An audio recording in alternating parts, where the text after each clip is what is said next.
I'm Klepetko, professor and former head of the Department of Thoracic Surgery at the Medical University of Vienna. And I want to thank the European Lung Foundation and the European Respiratory Society for conferring its 2024 award to me. In the night of November 9 to 10, 1989, the Berlin Wall fell down, and Europe started to overcome its separation into two different blocks. Nevertheless, access to modern medicine, and especially to complex surgical procedures in the former Eastern Bloc countries, should remain behind for quite a long period of time. It was precisely in this night when we performed the first lung transplantation in Vienna, not knowing by that time what kind of magnitude and importance the program should later gain, and certainly not being aware how much the fall of the Iron Curtain would impact on the future of the program. Once lung transplantation became an established procedure and more patients regained an until then unthinkable quality of life, the demand for this kind of procedure was rising in the former Eastern Bloc countries as well. However, the lung transplantation was not available, and donor organs were not used by that time. In this situation, the idea was to offer lung transplantation to a reasonable number of patients from these countries, to make donor organs which were unused in these countries available for transplantation, and to combine this with extensive training of colleagues with the intention to build up referral and follow-up centers, and ultimately to build up independent lung transplant programs.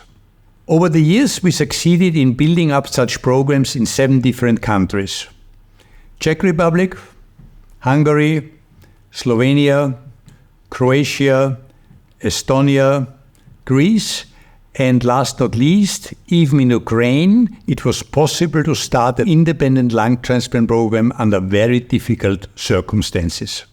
More than 400 pulmonologists, surgeons and anesthesiologists and colleagues from other specialties have came to Vienna to train for lung transplantation.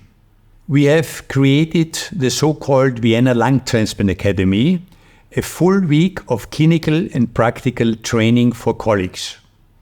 Later on, this concept was transferred to North America, where it is now known as the so-called Vienna-Toronto Lung Transplant Academy. 35 years after our first lung transplantation, it is extremely rewarding and satisfying to see how many patients have benefited from it.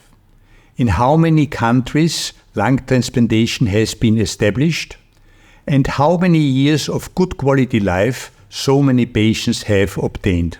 To make it even more apparent what you can achieve through good cooperation in modern medicine, and what kind of quality of life patients can achieve after successful lung transplantation, we have climbed the summit of the Mount Kilimanjaro together with 10 patients from different countries. Looking back on all this, I once more want to thank the European Lung Foundation for acknowledging all these efforts. I accept this award on behalf of my colleagues and the fantastic team in Vienna, where I had the privilege to work with them, and on behalf of all international colleagues who believed in an idea and supported it, and on behalf of all patients who trustfully gave their life in our hands. I want to thank you so much.